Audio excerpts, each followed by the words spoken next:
Hi, I'm Lilia Lewis, and welcome to another edition of New Day, New Beginnings. Now, today my title lesson is God is not done with you yet. Why? Why? Because He's created all of us for a reason. He's got something in mind for us, a purpose. And we all have talents. He gave us talents and gifts. But I mean, sometimes it takes a little longer for others to get to recognize or even discover what their talents are. But that's okay. That's okay.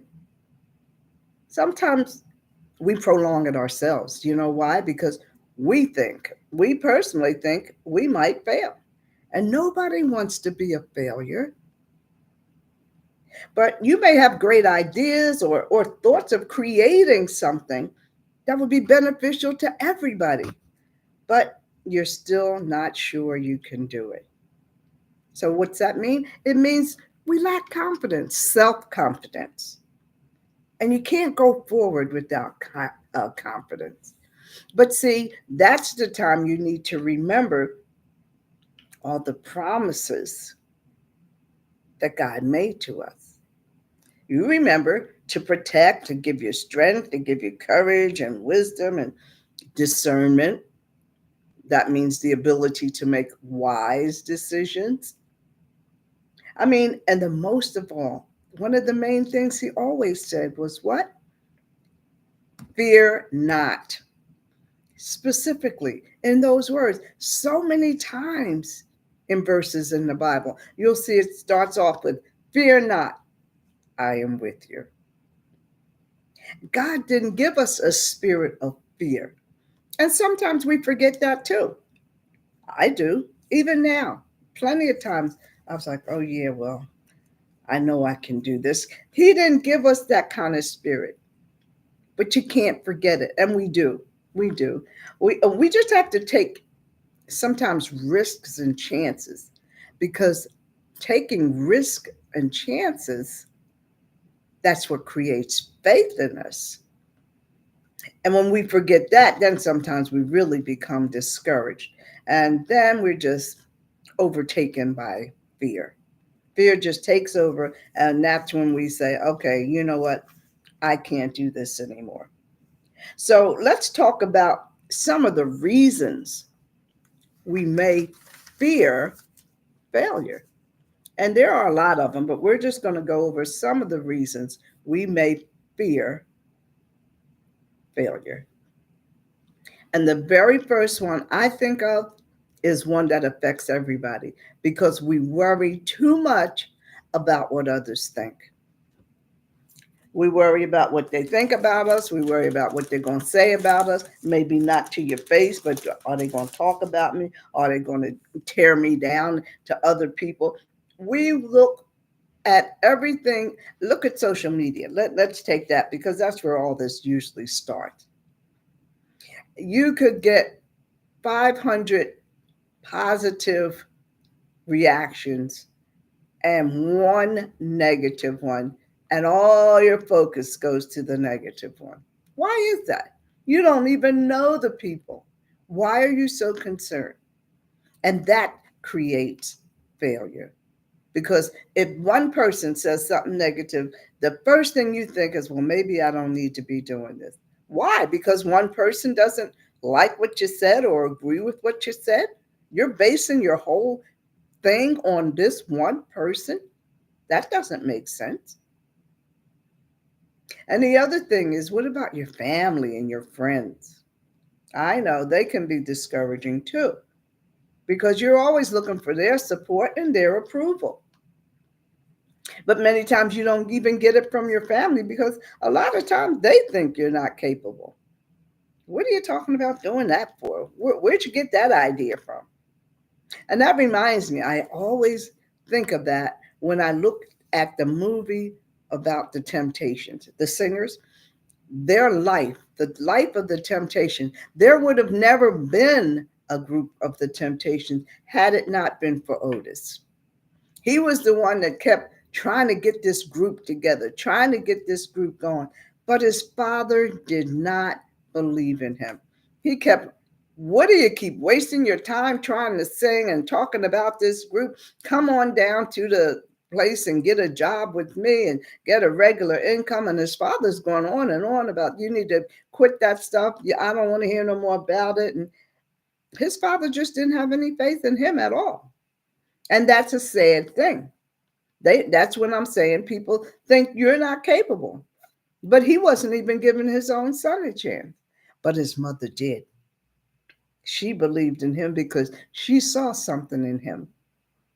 And she saw that he believed in him. So she encouraged him. And then when they became number one across the country, that's my boy. Yeah. Although he never encouraged him. The point is, you've got to follow your own heart sometime. If you feel that this is what you should be doing, God's given you this gift. You can't just ignore it because somebody here is telling you, I don't think you can do that. That doesn't make sense. A whole lot of things God tells us to do doesn't make sense to us, but he has a purpose in mind. And Otis knew that that was what he had to do. And he became number one across the nation. And the other thing is being distracted by people. You know, they stop you from completing. I could be working on something. Now somebody might call, and a lot of people are lengthy talkers. You know, you just can't get them off the phone. They go on and on. So they're taking up your time, and then they might call and ask you for a favor. Oh, could you do this? Can you go here? Or can you come here with me? Or do this, that, and the other? Well, that's taken away from your time. But at the same time, you don't want to say no. But, you know, it's just sometimes people just interrupt you and you lose track of what you should be doing. But their distraction, a lot of times after you get involved in it, you realize it really wasn't as urgent as they were making it at the time. But and then sometimes we do this to ourselves. We procrastinate. And a lot of times, and this is me personally, a lot of times when I'm feeling unsure about something, and a lot of times you get discouraged when I wonder if somebody's being helped by what I'm saying. I wonder if people can relate to what I'm saying. You know, and sometimes it makes you feel fearful. It does. You think maybe, I wonder if I really should keep doing this. But then, you know, you got to remember, what did I say? God says he's always with you. So go on, do it, because fear will keep you from being all that God wants you to be. It's not about us. You know, you got to do what you feel in your heart. And through your prayers, you ask God for guidance. And you just go forward, no matter who doesn't agree or whatever the case may be. So let's go. We're going to start in Matthew, verse 25. Now I'm going to tell you a little bit about this. This was about the master of the house, because this was a parable that Jesus was telling. And a parable is a story that somebody tells you, a brief story, so that you can understand what they're speaking about. So I'm going to go to Matthew 25. And it tells in verse 14, it starts, but I'm going to just say what it was. It tells about the Lord of the house, the master of the house. And he had to go on to a journey, and he had 3 servants. And before he left, he gave them different quantities of money based on their service to him. So the first servant, he gave 5 talents. Well, talents back in that day meant coins, gold coins. And each coin was very, very expensive. I don't remember the exact amount, so I'll just say $1,000. So he gave the first servant 5, talents, which was $5,000. And he gave the second one 2. And then he gave the third one 1. Now I'm going to go to verse 16 and start off telling you what happened with each servant, what he did with his money, and how the master of the house, when he came back from his journey, how he reacted. So verse 16 says, Matthew 25, he that had received the 5, he went straight away and traded with the same amount and made 5 others. So that means he invested his 5. And then likewise, he that had received 2, he also gained 2 others. But he that received 1, he went and digged a hole in the earth, dug a hole in the ground, and hid his master's money. The 1 talent he gave him, he hid it. And then after a long time, the Lord came back, the master of the house, they call him the Lord of the house. I'll just use the word master. The master of the house came back to reckon with his servants. And so the one that had received the 5, he came and brought the other 5. And he said, my Lord, thou delivered me 5 talents, but behold, look, I have gained beside them 5 more. So he doubled his investment. And his Lord said to him, well done, thy good and faithful servant. Thou hast been faithful over a few things, so I will make thee ruler over many things. Enter into the joy of thy Lord, meaning into the joy of his house. And the one who had received 2 talents, he said, Lord, thou delivered me 2, but behold, I have gained 2 others. So he doubled his investment as well. And his Lord said to him, well done, my good and faithful servant. Thou hast been faithful over a few things. I will make thee ruler over many things. Enter into the joy of thy Lord, into his house. But then the servant who received the 1 that dug the hole in the ground, well, his master was not too pleased with that. And his master said, he called him wicked and slothful. Well, we know wicked means evil. He told him wicked and slothful. Slothful means lazy. You did nothing. You dug a hole and just stuck it in the ground. And verse 25, he's telling his master, he said, I was afraid, and I went and hid your talent in the earth. So he's giving him back the one talent that he had given him. And that's when he called him wicked and slothful. And he said, give your talent to him which has 10. The moral of the story. The moral of that story is, in order to receive more blessings, you have to use the gifts that you have. You can't just sit around and expect more and more if you're not doing anything in the first place. Now, God has already, given you all these talents and things, but you got to do something with them. And I don't mean just for yourself. I mean for others as well, if you expect more blessings from the Lord, because he's given you what you already have. I mean, you got to take chances.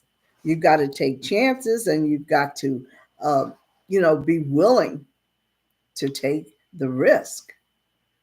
If you don't take chances, well, then you can't create faith just sitting around doing nothing is the bottom line. You just can't. So if you don't take chances, then you don't even need faith if you're not going to do anything. What good is it? And if we're doing God's will, we have to have faith anyway. Because faith is what keeps you going, knowing that God is with you, knowing that He's going to give you everything you need. God created us to make a difference. And I don't mean just for ourselves. Now, let's look at how we say reduce the fear of failure. Well, the very first thing that came to my mind was social media. First of all, you have to, uh, you know, just kind of ignore people. We have to spend more time focusing on ourselves. We spend entirely too much time comparing ourselves with others, listening to what they're saying. What do they know? They probably don't even know as much as you do when you think about it, because you don't know what they know. You're just going by what they're telling you. It could be anything that, they're always telling you, oh, yeah, how to lose weight or how to build up your body. They're always telling you the best clothes to wear. Oh, this will look good and this will make you look thinner. And they go on and on and on.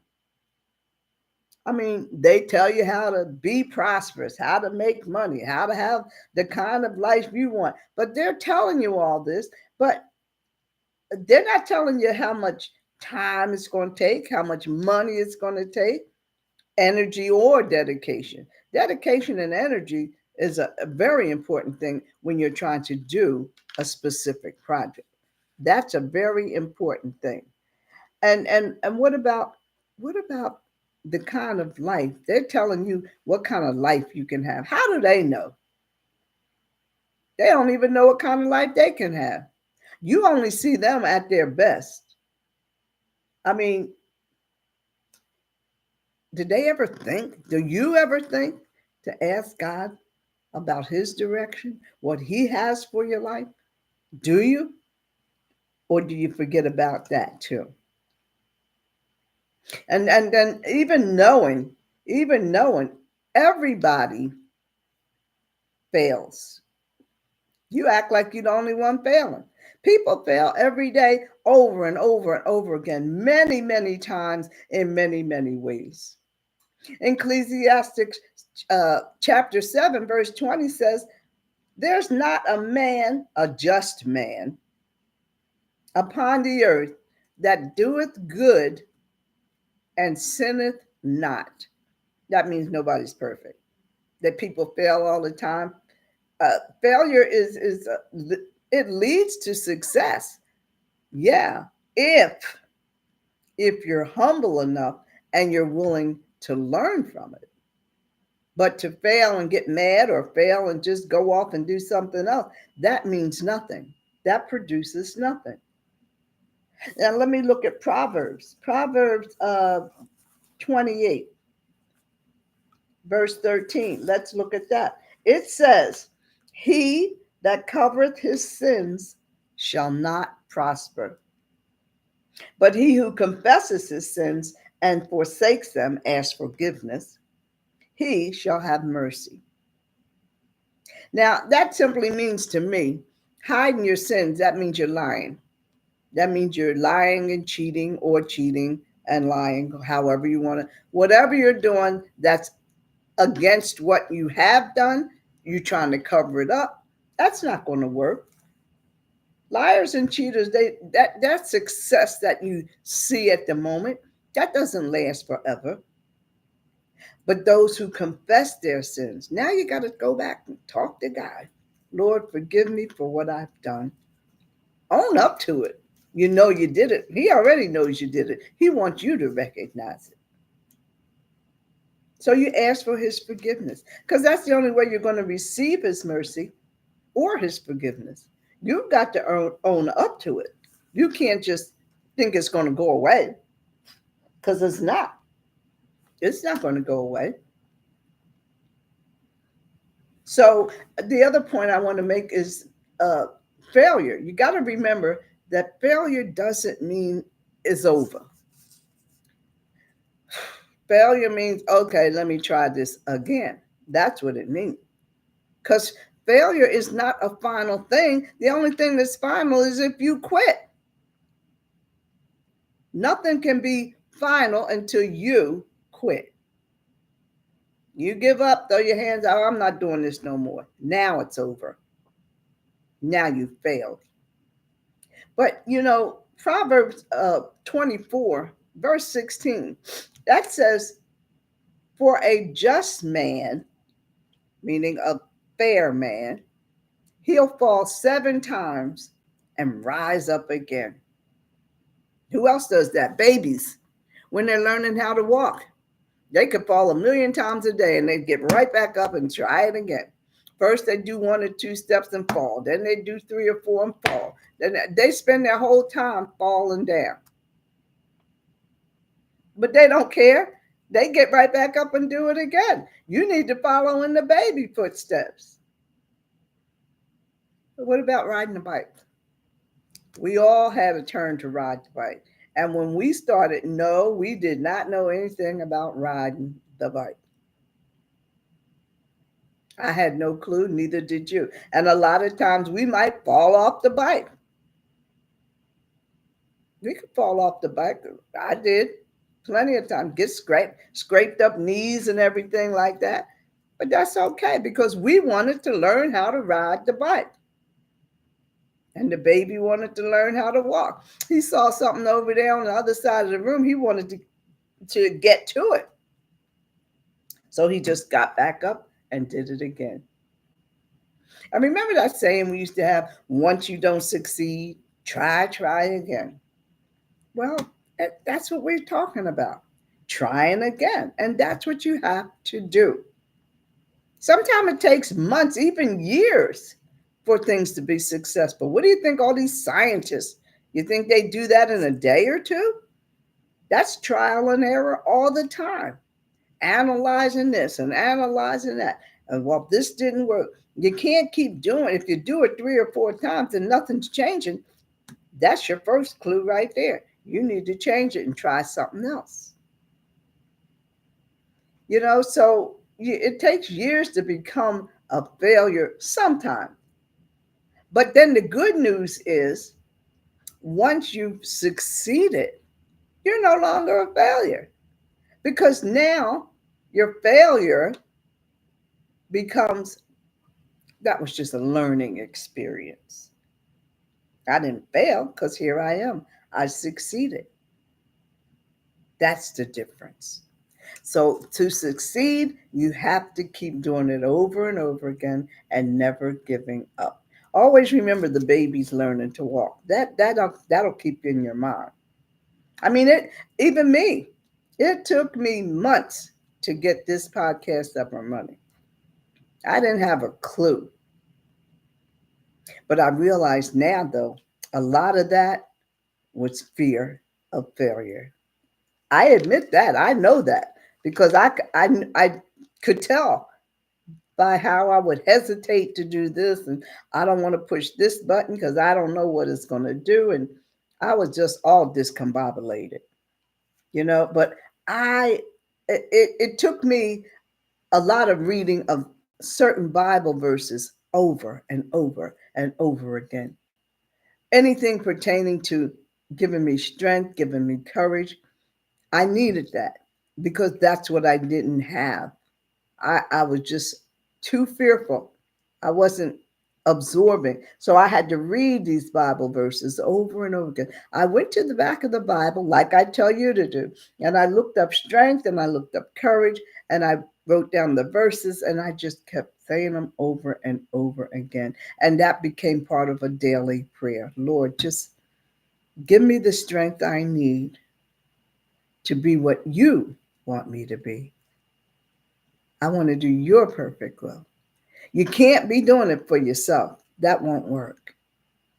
You got to be doing it because it's something it's your talent. It's something you feel in your heart. It's something you can do to help others. You can't get strength, courage, or any of these other things from other people. They don't, because they don't even know how you feel. They don't know what you're feeling. but God does. He knows what you're feeling. And that's why he's the only one that can give us what we need, when we need it, and how much we need. And no matter what happens in Romans 8:28, what does it say? God works for the good of those who love him, who have been called according to his will. Not ours, his. Now let's go real fast and look at some of the benefits of failure. First of all, it shows you what doesn't work. Well, that's for sure. It shows you what doesn't work. It teaches us to analyze our mistakes, analyze what you did. What can I change? It makes us try different things to see what else we're good at. You could be good at 5 or 6 things, but what are you best at? What do you feel the most? Are you prayerful, asking God, what is it that he wants you to do? That's where you'll be the most successful. You can't depend on your own thoughts and your own stuff because then you get stuck. Trust me, I know. I've been stuck. It makes you humble and less judgmental and also less critical of other people. Sometimes when we get good at stuff, we'll criticize other people that maybe if you're a good singer, oh, well, I could have done better than that. I don't know why they're singing that song. I've caught myself being critical of people, even on TV. Yeah, you people that are giving a lesson or talking about something. Um, well, they didn't say this. Well, how come they didn't say that? I'm so busy monitoring what they're not doing, I don't even pay attention to what they're trying to convey. That's not good. Maybe you can do it better, but you're not there doing it. So, what you can do, you need to be somewhere doing what you need to be doing. If it's helping other people, then get out there and help them. You know, we can learn by other people's mistakes as well. If you see something that somebody else did, well, that wasn't right. Well, now you've learned something from them. But it all definitely makes you less critical of other people and less judgmental. So let me ask you this. What have you left undone or not even started because you were fearful of failure? Now, we shared reasons for fear, but we also said ways to reduce that fear, as well as now we know the benefits of failure. But even with all this information that we have, the thing we need to know first is to ask God for guidance and direction so we know we're doing His will, not ours, and know that He will give you all you need. God is not done with you yet. He'll give you all you need whenever you need it and however much you need. And my closing words for today are failure isn't being unable to do something, failure is not being willing to try. Until next week, I'm Lelia Lewis. Thanks for joining me.